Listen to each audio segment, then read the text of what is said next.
നമസ്കാരം. ഇനി ഇതിന്റെ പേരിൽ എനിക്കെതിരെ കേസെടുക്കുമെന്നോ ജയിലിലടയ്ക്കുമെന്നോ ഒന്നും അറിയില്ല. പക്ഷെ ഈ സംസ്ഥാനത്ത് ആരെങ്കിലും ഒരാൾ ഇത് പറയണം, വിളിച്ചു പറയണം എന്നതുകൊണ്ടാണ് ധൈര്യസമേതം ഞാനിത് പറയുന്നത്. വിഷയം പറയുന്നതിന് മുമ്പ് ഒരു ചെറിയൊരു വീഡിയോ ഞാൻ നിങ്ങളെ കാണിക്കാം. അതിനുശേഷം ബാക്കിയുള്ള വീഡിയോ കൂടി കണ്ട് നിങ്ങളുടെ അഭിപ്രായം പറയാതെ നിങ്ങൾ പോകരുത്. ഒന്നാം റാങ്ക് കിട്ടിയിട്ട് പോലും നിയമനം കൊടുക്കാൻ കഴിയില്ലെങ്കിൽ എന്താ പിന്നെ ഞാൻ ഒരു അധ്യാപികയാണ് ഇപ്പോൾ. എന്താ ഞാൻ കുട്ടികളോട് പറയാ? പിന്നെ പഠിച്ച് ജോലി വാങ്ങണം, ഒരു ഗവൺമെന്റ് ജോലി വാങ്ങണം എന്നാണ് നമുക്ക് പറയാനുള്ളത്. ഒന്നാം റാങ്ക് വകയെ എനിക്ക് പോലും ജോലി തരാനില്ല. പിന്നെ എങ്ങനെയാണ് നമ്മൾ ഇവർക്ക് പ്രോത്സാഹിപ്പിക്കുക? നമ്മളെ സമയം അതിനൊന്നൊരു വാല്യൂ ഇല്ലേ? ഒരുപാട് കഷ്ടപ്പെട്ട് എനിക്കറിയാം. എൻ്റെ പഠനകാലം എന്ന് പറയുന്നത് ഞാനിപ്പോൾ 2012 വരെ നിരന്തരം പഠിച്ചുകൊണ്ടിരുന്നു. അതിന് ശേഷം കല്യാണത്തിന് ശേഷമാണ് ഈ BEd കഴിഞ്ഞത്. പക്ഷെ അതുവരെ ഞാൻ പഠിച്ചതും ഇതൊക്കെ കുട്ടികൾക്ക് ട്യൂഷൻ എടുത്തും വേറെ മറ്റു പല ജോലികളും നമ്മൾ ചെയ്തിട്ടാണ് പഠനകാലം നമ്മൾ പൂർത്തിയാക്കിയത്. ഡോക്ടർ ആവണമെന്ന് ആഗ്രഹിച്ചു. പണമില്ലാത്തതിന്റെ പേരിലാണ് നമ്മൾ ഒരു ഹാർഡ് സബ്ജക്റ്റ് എടുത്ത് പഠിച്ചു വന്നത്. അപ്പോൾ ഇത്രയൊക്കെ കഷ്ടപ്പെട്ട് നമ്മളെ വീട്ടുകാർ ഒരുപാട് പ്രയാസപ്പെട്ടിട്ടുണ്ട്. ഞാനൊക്കെ ഒരു ബിലോ പോവർട്ടിയിൽ പെട്ട ഒരു കുടുംബത്തിൽ പെട്ട കുട്ടിയാണ് ഞാൻ. അന്ന് പഠിച്ചു വന്നത്. അതൊക്കെ ആലോചിക്കുമ്പോൾ നമുക്ക് ഒരുപാട് സങ്കടം തോന്നുന്നു. എന്തിനാണ് ഈ രീതിയിൽ നമ്മൾ തഴയപ്പെടുന്നത്? ഒരു പരിഹാരം ഉണ്ടാവുമെന്ന് ഇപ്പോഴും ഞാൻ പ്രതീക്ഷിക്കുന്നത്. ഈ കേരളത്തില് ഒരു ജോലിക്ക് വേണ്ടി അപേക്ഷ സ്വീകരിച്ച് ആ അപേക്ഷകരിൽ ആയിരക്കണക്കിന്, പതിനായിരക്കണക്കിന്, ലക്ഷക്കണക്കിന് ആൾക്കാർ പങ്കെടുത്ത് അതിൽ ഒന്നാം റാങ്ക് വാങ്ങിയ ഒരു പെൺകുട്ടിയുടെ കഥയാണ് നിങ്ങൾ കാണുന്നത്. അതാണ് പറയുന്നത്. വളരെ പ്രതീക്ഷ ഉണ്ടായിരുന്നു ഒന്നാം റാങ്ക് കിട്ടുമ്പോഴെങ്കിലും നിയമനം ഉണ്ടാവും എന്നുള്ളത്. റാങ്ക് ലിസ്റ്റ് ക്യാൻസൽ ചെയ്യാൻ പോവാ, ഒഴിവാക്കാൻ പോവാണ്. കഴിഞ്ഞ കുറെ കാലമായി ഇതാണ് ഇവിടുത്തെ അവസ്ഥ. വിദ്യാഭ്യാസം എന്ന് പറഞ്ഞാൽ സർട്ടിഫിക്കറ്റ് എന്ന് വിളിക്കുന്ന പീസ് ഓഫ് പേപ്പർ, ഒരു പട്ടിക്കും വേണ്ടാത്ത സർട്ടിഫിക്കറ്റ്, അതാണ് ഇവിടെ പഠിപ്പിച്ചുകൊണ്ടിരിക്കുന്നത്. എന്തിനാണ് ഇങ്ങനെ എന്ന് മനസ്സിലാകണില്ല. കുറച്ചു കാലമായി നമുക്കറിയാമല്ലോ, ഇവിടെയുള്ളവർ നാട് വിട്ടു പോകാണ്, മറ്റു രാജ്യങ്ങളിലേക്ക് പോകുന്നു, അവിടെ സെറ്റിലാകുന്നു, ഇങ്ങോട്ട് വരുന്നില്ല. ഇവിടെ കുറെ വൃദ്ധർ മാത്രമായി ചുരുങ്ങിപ്പോകുന്നു.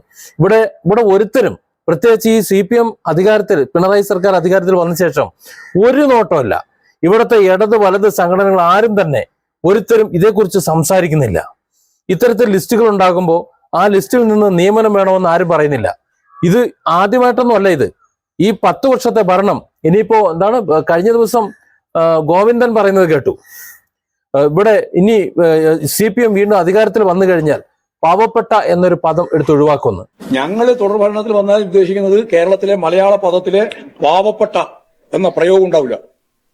അതാ മനസ്സിലായോ പറഞ്ഞത്? ഇപ്പൊ നമ്മൾ സ്ഥിരം പറഞ്ഞുകൊണ്ടിരിക്കുന്നില്ലേ പാവപ്പെട്ട പാവപ്പെട്ട പാവപ്പെട്ട. ഞങ്ങൾ ഉദ്ദേശിക്കുന്നത് ഈ കേരളത്തിലെ ഈ മലയാള പദം പാവപ്പെട്ട എന്നുള്ളത് അവസാനിക്കും. എന്ന് പറഞ്ഞാൽ വികസിത അർദ്ധവികസിത രാജ്യങ്ങളിലെ ഏറ്റവും പ്രധാനപ്പെട്ട വികസനം നേടിയിട്ടുള്ള രാജ്യങ്ങളിലെ പോലും അവിടെയുള്ള ജനങ്ങളുടെ ജീവിതത്തെക്കാൾ ആ ജീവിതത്തിലെ കേട്ടോ, കാരണം ഞാൻ തന്നെ പ്രസംഗിക്കുന്നുണ്ട്, മുതലാളിത്തത്തിന്റെ ഏറ്റവും പ്രധാനപ്പെട്ട പ്രതിസന്ധി സമ്പന്നർ കൂടുതൽ സമ്പന്നരാകുകയും ദരിദ്രർ കൂടുതൽ ദരിദ്രരാകുകയും ചെയ്യുക എന്നുള്ളതാണ്. അപ്പോൾ മുതലാളിത്ത സമൂഹത്തിൽ അതാണ്.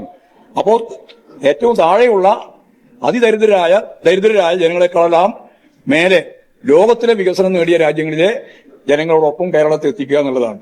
അതിന്റെ മലയാളം ഞാൻ ആദ്യം പറഞ്ഞത്. പാവങ്ങൾ എന്ന പ്രയോഗം ഇനി മലയാള ഭാഷയിൽ ജനങ്ങളെ പ്രതിനിധീകരിച്ചുകൊണ്ട് പറയാനുണ്ടാവില്ല. അത്തരത്തിലുള്ളൊരു നാടാക്കുന്നുള്ളത് ഞങ്ങളെ ഉന്നം. 10 വർഷം ഇവിടെ എന്താ ചരക്കായിരുന്നോ? ഈ 10 വർഷം ഈ പാവപ്പെട്ട ഒഴിവാക്കാൻ വേണ്ടി എന്തെങ്കിലും ചെയ്യണ്ടായിരുന്നോ? അല്ല, നിങ്ങളുടെ കാലത്തല്ലേ ഇതിനു മുമ്പ് കുറെ പോലീസ് CPO റാങ്ക് ലിസ്റ്റ് വന്നിരുന്നത്? കുറെ ചെറുപ്പക്കാർ അവിടെ കിടന്ന് പുല്ലും വൈക്കോലും തിന്നുകൊണ്ട് സമരം നടത്തി തലമുട്ടയടിച്ച് പാതി മീശ പഠിച്ച് സമരം ചെയ്തത്. ഒരാളെ അതിൽ നിന്ന് നിയമിച്ചോ? കേരളത്തിൽ ഒഴിവില്ലേ? ഒഴിവുണ്ടല്ലോ. പോലീസ് സേന 87-ലെ ജനസംഖ്യ അനുസരിച്ചുള്ള പോലീസ് സേന ഇവിടെ ഉള്ളൂ. അവരുടെ സ്ട്രെസ്സും അവരുടെ ഒരു പ്രയാസമാണെന്ന് പോലീസുകാർ ഈ സാധാരണക്കാരുടെ നെഞ്ചത്ത് കയറിക്കൊണ്ടിരിക്കുന്നത്. അവരെ മാത്രം കുറ്റം പറഞ്ഞിട്ട് കാര്യമില്ല. അപ്പൊ ആ സ്ട്രെങ്ത് വർദ്ധിപ്പിക്കേണ്ടത് അത്യാവശ്യമല്ലേ? അത് കഴിഞ്ഞിട്ട് മറ്റൊരു സമരം വന്നല്ലോ, CPO വിമൻസിന് വേണ്ടിയിട്ടുള്ളത്, പെണ്ണുങ്ങൾക്ക് വേണ്ടിയിട്ടുള്ളത്. എന്തായി അത്? അതായത് ഇവിടെ മുറയ്ക്ക് പരീക്ഷ നടത്തുന്നുണ്ട്, PSC എക്സാംസ് നടത്തുന്നുണ്ട്, ഇതെല്ലാം നടക്കുന്നുണ്ട്. അതിൽ റാങ്ക് ലിസ്റ്റും ഉണ്ടായി വരുന്നുണ്ട്. ഇവിടെ ഒറ്റ ഒരാളെ നിയമിക്കുന്നില്ല. നിയമിക്കുന്നത് മുഴുവൻ ഇവരുടെ പാർട്ടിയുടെ വേണ്ടപ്പെട്ടവർ, 3ാം ക്ലാസ്സിൽ 30 കൊല്ലം തോറ്റവരുടെ പിന്മുറ നിയമനം. അവരുടെ വേണ്ടപ്പെട്ടവർക്ക്, അല്ലെങ്കിൽ ഈ വേണ്ടപ്പെട്ടവർ ആരെങ്കിലും ഏതെങ്കിലും വിധത്തിൽ സഹകരിക്കാൻ തയ്യാറാണെന്നുണ്ടെങ്കിൽ അവർക്ക്, ഇല്ലേ, അങ്ങനെയുള്ളവർക്ക് മാത്രം ഇവിടെ ജീവിച്ചാൽ മതിയല്ലോ. തങ്ങളുടെ വിദ്യാഭ്യാസം കൊണ്ട് എന്തെങ്കിലും മെച്ചം വേണമെന്നുണ്ടെങ്കിൽ മെച്ചപ്പെട്ട വിദ്യാഭ്യാസം, അതും തൊഴിലധിഷ്ഠിത വിദ്യാഭ്യാസം, തൊഴിലിന്റെ മഹാത്മ്യം അറിഞ്ഞുകൊണ്ടുള്ള വിദ്യാഭ്യാസം, പഠിക്കുന്ന തൊഴിലിനനുസരിച്ചുള്ള ജോലി കിട്ടുന്ന വിദ്യാഭ്യാസം, അത് നേടിയെടുക്കണം. കേരളത്തിൽ അത് കിട്ടുമെന്ന് കരുതരുത്. കിട്ടുന്നിടത്തേക്ക് നിങ്ങൾ പോകണം. പറ്റുന്നുണ്ടെങ്കിൽ കേരളത്തിന് പുറത്തേക്ക് പോവുക. ഇനി അവിടെയും കിട്ടുന്നില്ല എന്നുണ്ടെങ്കിൽ ഇന്ത്യക്ക് പുറത്തേക്ക് പോവുക. അവിടെ ചെന്ന് പഠിച്ച് വല്ല ജോലിയും കിട്ടി മര്യാദ ഒരു പെണ്ണുമൊക്കെ കെട്ടി അല്ലെങ്കിൽ ഒരു കെട്ടിയോനെ ഉണ്ടാക്കി അവിടെ സുഖമായി സെറ്റിലാകുക. നിങ്ങളുടെ കുട്ടികളെങ്കിലും രക്ഷപ്പെടട്ടെ. കാരണം ഈ തലമുറ എന്തായാലും പോയി. ഇവിടെ ഇവരൊക്കെയാണ് ഭരിച്ചുകൊണ്ടിരിക്കുന്നത്. ഒരു കാര്യവുമില്ല. സാമൂഹ്യ പ്രതിബദ്ധത എന്ന് പറയും. വിദ്യാഭ്യാസത്തെക്കുറിച്ച് പ്രചണ്ഡ പ്രഘോഷണം നടത്തും. ഘടാഘടിയൻ വാക്കുകൾ അനർഗള നിർഗളം ഇങ്ങനെ ഘടകസ്ഥേന പുറത്ത് വന്നുകൊണ്ടിരിക്കും. ഇങ്ങനെ ഘടാഘടിയൻ വാക്കുകൾ എഴുന്നള്ളിച്ചുകൊണ്ട് വന്നു കഴിഞ്ഞാല് ഇവിടെ പാവപ്പെട്ടവന് ജോലി കിട്ടൂല, അവന് അരി വാങ്ങാൻ പറ്റൂല. മധ്യ കേരളത്തിൽ നിന്ന് ഇറങ്ങി നടക്കണം എത്ര പേരുണ്ട് എന്നുള്ളത്. അല്ലെങ്കിൽ തിരുവനന്തപുരം മുതൽ കാസർഗോഡ് വരെയുള്ള ഭാഗത്തേക്ക് അവിടെയുള്ള CPM ജനപ്രതിനിധികൾ ജനങ്ങളിലേക്ക് നിന്ന് ഇറങ്ങി ചെല്ലണം. നിങ്ങൾ ചുമന്ന കൊടി പിടിക്കുന്നതോ നിങ്ങൾ അരിവാൾ ചുറ്റിയോ വരയ്ക്കുന്നതോ അടിമപ്പണി എടുപ്പിക്കുന്നതോ സിന്ദാബാദ് വെളുപ്പിക്കുന്നതോ അടിമകളെ സൃഷ്ടിക്കുന്നതൊന്നും അല്ല ഇവിടുത്തെ ജീവിതം എന്ന് പറയുന്നത്. അതിനപ്പുറത്തേക്ക് മനുഷ്യൻ എന്നൊരു സംഭവമുണ്ട്, മനുഷ്യത്വം എന്ന് പറഞ്ഞൊരു സംഭവമുണ്ട്. ഇതൊക്കെ ഒന്ന് പഠിപ്പിച്ചു കൊടുക്കണം. അത് മാത്രമല്ല, കണ്ടവന്റെ മുതല് കട്ടുകൊണ്ട് അല്ലെങ്കിൽ പിടിച്ചുകൊണ്ട് കണ്ടവനെ കള്ളു കുടിപ്പിച്ചുകൊണ്ട് കുടുംബത്തിൽ കാശുണ്ടാക്കാൻ വേണ്ടിയിട്ടുള്ള നേതാക്കന്മാരല്ല ഇവിടെ ഈ പറയുന്ന നാട്ടുകാർക്ക് ശമ്പളം കൊടുക്കുന്നതും അവർക്ക് ഭക്ഷണം കൊടുക്കുന്നതൊന്നും. ഈ രാഷ്ട്രീയ മേലാളന്മാർക്ക് കോടികൾ ഉണ്ടാക്കാൻ ജനങ്ങളെ പിഴിഞ്ഞുകൊണ്ടിരിക്കണം, ജനങ്ങളെ കഷ്ടപ്പെടുത്തണം. അവർ ദരിദ്ര നാരായണന്മാരായിരിക്കണം, അവർ ബോധമുള്ളവരായിരിക്കരുത്. വിദ്യാഭ്യാസം കൊണ്ടോ അല്ലെങ്കിൽ മറ്റെന്തെങ്കിലും ഉണ്ടോ അവർ ബോധമുള്ളവരാണെങ്കിൽ അങ്ങനെ ഏതെങ്കിലും വിധത്തിലുള്ള വിദ്യാഭ്യാസം അവർക്ക് കിട്ടിപ്പോയി കഴിഞ്ഞാൽ ഇവർ ഈ പറഞ്ഞ നേതാക്കന്മാരുടെ ചന്തയ്ക്ക് ചാണകവെള്ളം തളിച്ച് ചൂലുകൊണ്ടടിച്ചിട്ട് ഇവിടെ നാട്ടി പുറത്താക്കും. അത്തരമൊരു സാഹചര്യം അവർക്ക് തന്നെ അറിയാം. അതുകൊണ്ടാണ് അവർ ഇത്തരത്തിൽ പെരുമാറിക്കൊണ്ടിരിക്കുന്നത്. ഒരു 1ാം റാങ്കുകാരുടെ അവസ്ഥ ഇതാണെന്നുണ്ടെങ്കിൽ എന്തിനാണ് ഇവരിട്ട് പഠിപ്പിക്കുന്നത്? എന്തിനാണ് ഇവരിട്ട് കഷ്ടപ്പെടുത്തുന്നത്? നിങ്ങൾക്ക് അടിമകളെ വേണമെന്നുണ്ടെങ്കിൽ പറഞ്ഞാൽ പോരെ, നിങ്ങൾ അടിമകളായി തന്നെ നിന്നാൽ മതി. ഉത്തര കൊറിയ ചെയ്യുന്നത് പോലെ അല്ലെങ്കിൽ മറ്റുള്ളവർ ചെയ്യുന്നത് പോലെ നിന്നാൽ മതി. ഇത് ഞങ്ങളെ പിണറായിസമാണ്, ഞങ്ങളുടെ ഇവിടെ ഇങ്ങനെ തന്നെ നടക്കൂ എന്നിട്ടാണ് നാണവും മാനവും ഉളുപ്പും ഇല്ലാതെ പറയുന്നത്. ഇനി ഒരു കുറച്ചു കാലം കൂടെ തന്നാൽ ഞങ്ങൾ പാവപ്പെട്ട എന്നൊരു വാക്ക് തന്നെ ഇല്ലാക്കുന്നു. ഒലക്ക ചെയ്യുങ്ങള്. കഴിഞ്ഞ 10 വർഷം ഇവിടെ ഈ പണി എടുത്തുകൊണ്ട് നിന്ന സമയത്ത് ഇതൊന്നും ചിന്തയില്ലായിരുന്നു. കഴിയുമെന്ന് തെളിയിച്ചതാണല്ലോ കിഫ്ബി ആയാലും മറ്റേത് ബി ആയാലും ഇവിടെ എന്തെങ്കിലുമൊക്കെ അടിസ്ഥാന വികസനങ്ങൾ ചെയ്യുമെന്ന് തെളിയിച്ചതല്ലേ നിങ്ങൾ?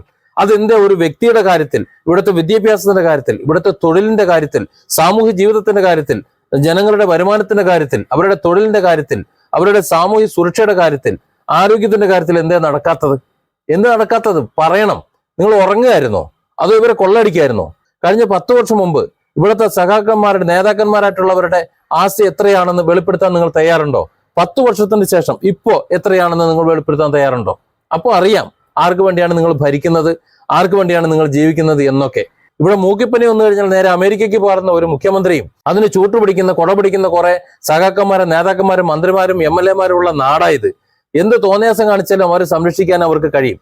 ഇവിടെ രാഹുൽ മാങ്കൂട്ടൻ എന്ന് പറഞ്ഞ ഒരുത്തനെ വെറുതെ ഒരു കള്ളപ്പരാതി, ഒരു വ്യാജ പരാതി അല്ലെങ്കിൽ ഒരു ഇമെയിൽ പരാതി, അങ്ങനെ ഒരു മനുഷ്യനുണ്ടോ എന്നറിയാത്തൊരു പരാതി വന്നപ്പോ രാഖി രാമാനം വളഞ്ഞിട്ട് അവന്റെ പിന്നാലെ കോടികൾ മുടക്കിക്കൊണ്ട് പോലീസിനെ അയച്ച് പിന്നെ ഇല്ലാത്തൊരു കേസിന്റെ മേൽ വല്ലാത്തൊരു അറസ്റ്റ് അല്ലെങ്കിൽ ഒരു അറസ്റ്റ് നാടകവും നടത്തി നട്ടപ്പാതിരയ്ക്ക് അവനെ പിടിച്ചുകൊണ്ടുപോയി ജയിലിലടച്ച അതേ സംവിധാനം ഇവിടെ നിലനിൽക്കുമ്പോൾ സ്വന്തം ആൾക്കാർ ഇവിടെ അയ്യപ്പന് സ്വർണം കെട്ടിട്ടും അല്ലാതെ കെട്ടിട്ടും എന്തൊക്കെ ചെയ്തിട്ടും എന്ത് തോന്നിയാസം കാണിച്ചിട്ടും പെണ്ണ് പിടിച്ചിട്ടും ഒക്കെ അവർ സംരക്ഷിക്കുന്നത് നമ്മൾ കാണുന്നില്ല ഇവിടെ. അതായത് ഈ കേരളത്തിലെ ജീവിതം എന്ന് പറയുന്നത് രാഷ്ട്രീയ അടിമകളായി ജീവിക്കാനും സഖാക്കന്മാർക്ക് ഓശാന പാടാൻ വേണ്ടിയിട്ടുള്ളതാണെന്ന് തെളിയിക്കുകയല്ലേ.